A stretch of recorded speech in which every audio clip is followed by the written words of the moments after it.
Alright guys, welcome back to another episode of JP Raleigh and Pokemon Go. Unfortunately, like I told you, I am going through some technical difficulties, but I did want to get this video out. I have made it 3 times with my other camera, and something comes up every single time, some kind of error, some kind of issue. So I'm just going to do a screen recording and hope that it kind of works out. I can try and edit it into a video. Everybody's talking about the Tempest Cup. I'm trying to get ready for it, and guys, this tournament is going to be hard to get. There are very easy type effectivenesses to understand, but a lot of these Pokemon have dual movesets, which means they add resistances and they add special attacks that you just aren't 100% aware of. So this is going to be my top 10. I know you've probably watched other YouTubers and what their top 10 is, or you've gone on and looked at the Game Press website or the Pokemon Go website and seen Go Hub and see what they say about what the top 10 is. And there's one that floats around that has like Skarmory, Charizard, Altaria on one side, and the Razor Leafs up top, Abomasnow and Tropius, and then Lantern and Lapras and Celio. But there really are some unspoken ones that those guys don't cover, and I'm going to explain why I think they don't cover it, but you need to be aware of it in the tournaments. So here we go. Let's dive right into it. Number 10, Torterra. The reason why I put this guy on my list is Tropius isn't that easy to get for a lot of people, and I understand that a lot of people like Whiscash for its ground moves, but no other Pokemon can claim grass and ground typing. So obviously, previously mentioned, the water and ground types like Whiscash, they only can hit it for super effective damage with Blizzard because of its typing, and even Whiscash will most likely faint before it can get a charge move off thanks to the new effectiveness when it comes to Razor Leaf, which Torterra has. So the fact that this is a starter and the fact that this is probably well seen, a lot easier than getting, say, a Tropius or Abomasnow in the small event that we had for him. I want to say Torterra is a hard counter for most other ground types and is excellent for smashing electric types, even more so than other ground types, thanks to its immunity or resistance to the ground. Plus, it's single resistance in grass. That point is it's killer. Bring Razor Leaf, duh. The secondary moves are kind of something you got to pick through. Solar Beam, obviously, for massive damage against neutral and super effective targets. Stone Edge as a second charge move for those flying types. And obviously, and the ice types that bring double super effective attack. So make sure you have options. I'm still playing around with Earthquake to see if it's actually viable to keep. Otherwise, I'm going to change that out. One positive for me is it does get the big move to be the exact same. I mean, the charge move, so they don't know what you're going to hit with. Sometimes when there's a 3-tier charge or 2 charge, they don't know what move's coming, and then if you get one off real quick, they know, oh, it has this move. But this way, they're 120 and 100. By the time you get Earthquake, you can use either of them. So at number 10, Torterra. Luckily for me, I have one at 1498. At number 9, Altaria. Very simply put, this is a beautiful, beautiful dragonfly type. We know it's going to be amazing in the Great League. It is in my top 20, and it's no surprise why. It has a great combination of certain things. First of all, its max CP isn't very huge, so it's not that hard to get into the right 1500 category. And it has moves and typing that just make it really hard to understand, along with the fact that it's defensively oriented stats. So Altaria is a great generalist. Obviously, there are different movesets you can add to it. I've changed mine several times for each time we've had a tournament, but using Dragon Breath to the max is probably going to be the most important thing. So I got to change this still.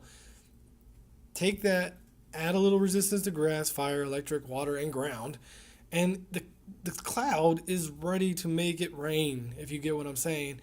Just don't let ice types get anywhere near this. They hit twice as hard, and always take Dragon Breath. Sky Attack for lots of pressure. Dragon Pulse can add some coverage if you need it.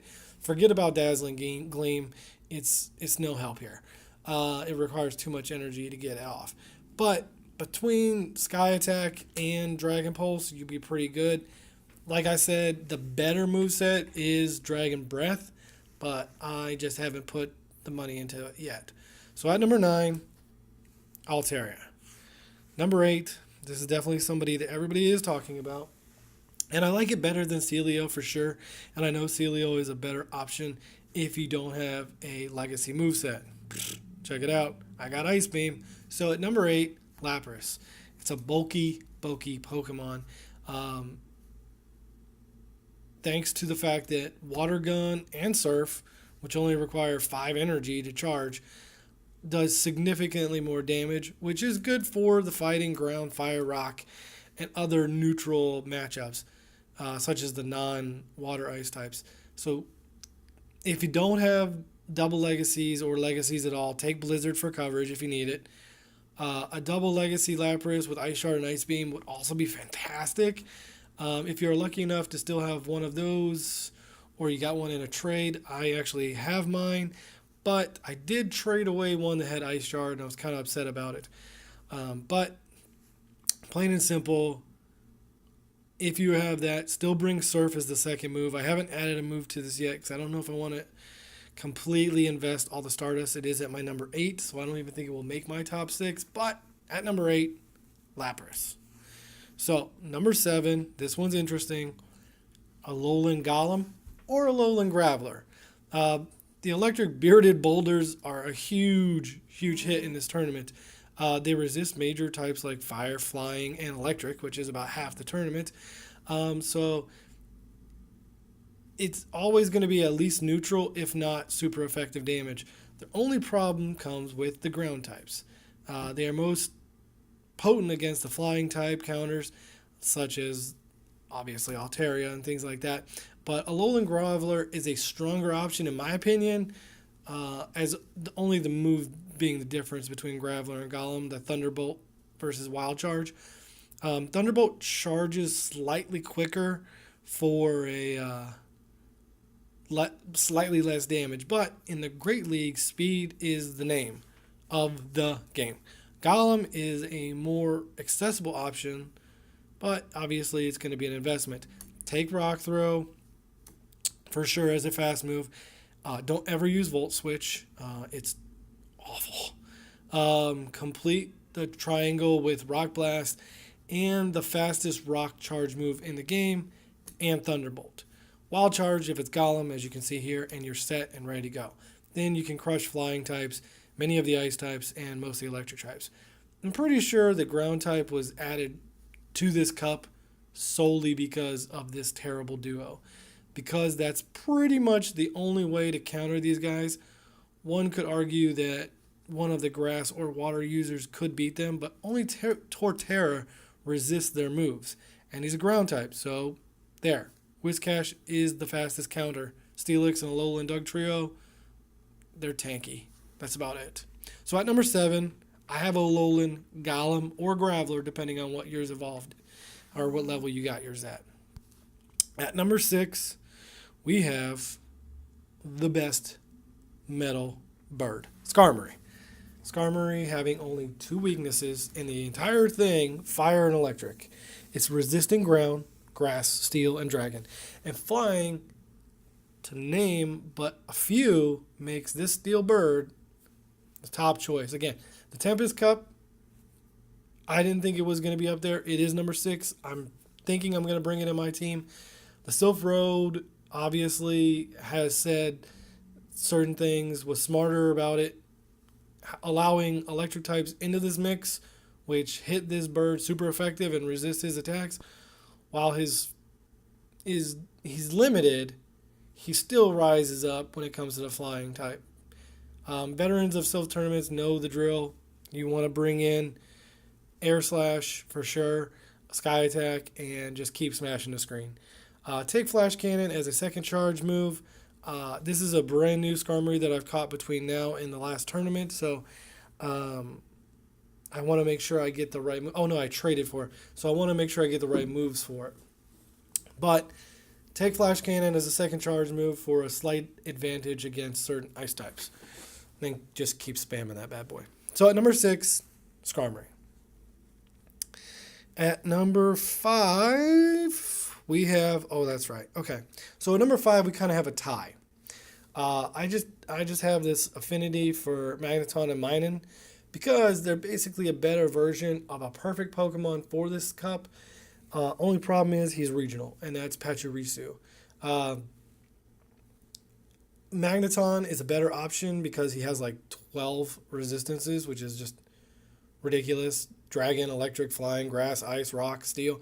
The only thing that Magneton needs to worry about is obviously the ground types, fire types, and fighting, but I don't think you're going to see any fighting in this. Anyway, once again, legacy moves win. If you have someone that has Thunder Shock and Discharge, it's awesome. Then you can add Magnet Bomb, obviously, depending on what you want to use it for. However, Zap Cannon, Spark can also work. They're just slower. But, like I said, I kind of have a tie with Minun, mostly because of its, once again, quick move, Spark, and Thunderbolt being able to be done so quickly. So, I mean, it's kind of up to you. It's just where, like, you do have to bring some type of electric type in your 6. I don't like to limit myself and say, okay, I'm only going to bring just ice or just flying. I have to bring an electric type just to kind of cover my bases. And I know my number 1 does have electric in it, but I'm talking about a purely electric type. So, number 5, Magneton. Number 4, the one that everybody's talking about, not him. Tropius. Now, the interesting thing about Tropius is he's regional. Much hard to get you to, and the reason why I have him all the way down at 4 is because of the fact that Charizard is so easy to get. It's the same reason Torterra dropped all the way down to number 10. Charizard was so easy to get because we've had a community day, and he's been the starter. We've had him legitimately since July of 2016. If you don't have a 93 or higher Charizard, that's crazy. But Tropius is regional and extremely hard to get. But Tropius is, without a doubt, a better option than Jumpluff. He's strong enough to compete in any of the matchups and give out much more damage. But like I said, it's a regional. Unless you have the ability to trade with someone from Africa or, Durban, Africa, you might not be able to get one. So what do you need to do? You might want to look into a Jumpluff. And I know a lot of people aren't talking about it, but just go and look at it, see what you think. Torterra might be a better option for you, but just go and look at it. And what I'm talking about is Tropius is the budget option. Take Bullet Seed and Energy Ball. I don't have either of those moves, and I'm working on changing them. I want to bring in Razor Leaf for sure. I think Aerial Ace is kind of a better option for the Razor Leaf. If you could get Leaf Blade, obviously it would be better because it's double grass moves. But I just think that Aerial Ace is a second charge move. Fire, flying, especially ice types, will hurt these two bad. So also rock. Watch out for them. But I just think that having a different array of options is going to just make him more valuable. Plus, I don't have enough candy to change it right now, so that's going to be where that stays. So at number 4, Tropius. Number 3, you'll see that Moltres is listed as number 3, but so is Charizard. The reason why the hard part about Charizard is Blast Burn. If you got a CP under 1500 Charizard on Community Day, enough said, bring him. It's good to go. That's what you want. Like I said, if you were lucky enough to get one with Blast Burn under 1500 for the Great League, you lucked out. It does everything the Moltres does better with more coverage options. You can take Fire Spin with Blast Burn and melt Ice and Steel types and incinerate the grass types. His flying type gives him resistance to ground types as well. So taking Air Slash with Blast Burn and Dragon Claw as a second move is only $10,000 dust. to add a second charge move. You could potentially take him against the Whiscash and have a fish roast, as long as it didn't have any water type moves to douse the fire, right? Like, don't let rock types near Charizard, as they'll knock him out of the sky immediately, and also be wary of electric types. But everything else in this tournament, Charizard wrecks. So I'm going to put Air Slash, Blast Burn, and Fire Blast on this and just melt other things. I think Blast Burn is just so amazing. I have to put him at number 3. So number 3, Charizard. Number 2, nobody's going to see it coming, Rhyperior. Nobody's talked about this. Nobody understands this. The majority of the remaining ground types are rather lackluster. So you have Whiscash and you have Rhyperior. The reason why I like Rhyperior is because of the fact that I think Charizard will be so rampant. And the fact that it does have the right movesets to knock him out. Like I said, if any rocks get near Charizard, they're going to knock him down. So check that out. Like I said, if you don't have him, Whiscash is a good alternative, but you're going to want to change up the moveset so that you don't just think you're a regular ground type. Don't get me wrong, it's a beast in the Great League, thanks to its low CP and the access to such a great move type and moveset. Mudshot is the quickest thing on the planet, and Mud Bomb are great. If anything's weak to ground, you're going to destroy it quickly. But having only one weakness, grass. And grass has shown up in 3 different Pokemon that I have researched that are obviously going to be able to bring that in. So the deadly combo means that any electric, rock, or steel type users will have to beware of this Pokemon. And you have to have a counter for him. Whiscash could also see, obviously, use for both water types. I brought in both water types and a Mud Bomb just to see what happens. While that does have some niche uses, obviously, you almost want to certainly bring in Blizzard as a second move in order to counteract those flying and grass types. Otherwise, you're just doomed. But it's just an interesting Pokemon to bring in. So if you don't have the Rhyperior in the right area, I know Sinnoh Stones aren't the easiest to get, and you have to have like a Rhyhorn under 580 CP in order to get him to stay under 1500. I get that. I did it. I understand that. But he's great. If you can't get him, we already know you probably have a Whiscash from the Boulder Cup. Bring the Whiscash with you. Number 2, Whiscash or Rhyperior. Number 1, what do you guys think it is? Well, you probably have an idea because everyone else has talked about it. Lantern. Now, I have the completely wrong movesets on this, and I am playing around with the movesets on this for a very specific reason. 1, Lantern has so many options when it comes to resistance. Fire, ice, and water. It's an interesting piece because it gains a weakness to grass. Don't get me wrong. It just resists fire, ice, and water. Its massive HP stat counteracts its abysmal defense stats.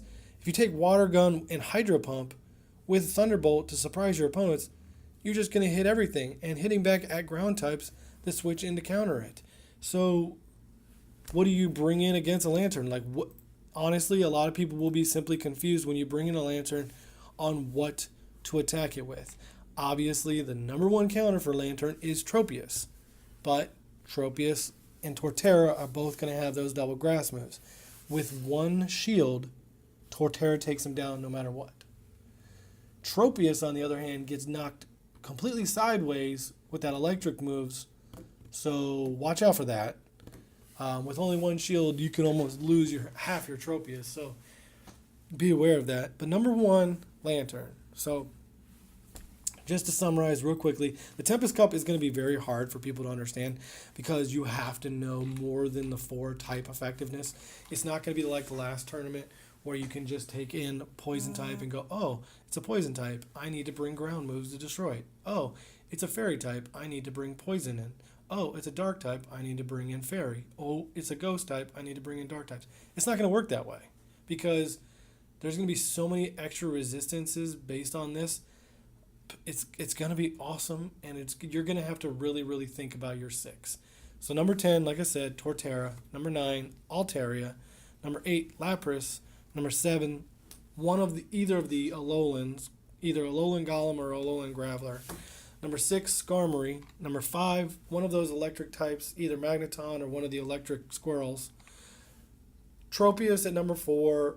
Jumpluff if you can't find one. In fact, I almost would suggest Torterra instead of Jumpluff, but you want that flying type is just an option.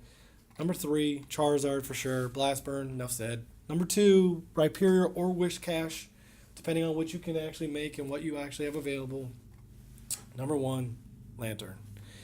Then you have to figure out what 3 you're going to bring or what 6 you're going to bring, and I'll dive more into that once I pick my team.